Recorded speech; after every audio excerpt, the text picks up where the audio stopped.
Le Mali vient de démolir légalement la CEDEAO devant les tribunaux, mais le mal est peut-être déjà fait.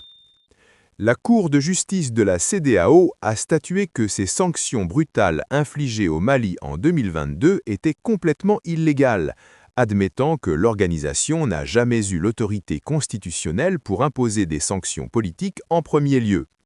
Ainsi, ils ont étranglé l'économie du Mali pendant des années en se basant sur des pouvoirs qu'ils ne possédaient pas réellement, un coup classique.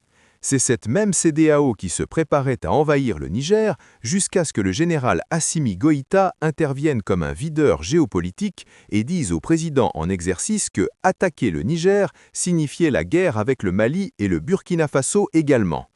Même Mamadi Doumbouya de Guinée, qui n'est pas précisément le plus grand fan de l'AES, a soutenu la menace de Goïta. La CEDEAO a reculé brutalement.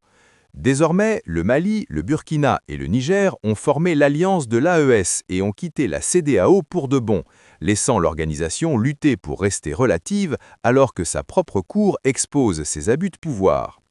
Cette victoire judiciaire est savoureuse, mais elle intervient après que la rupture ait déjà été finalisée. Alors, voici ce que je veux savoir. Est-ce que gagner une bataille juridique contre une organisation que vous avez déjà abandonnée a encore de l'importance?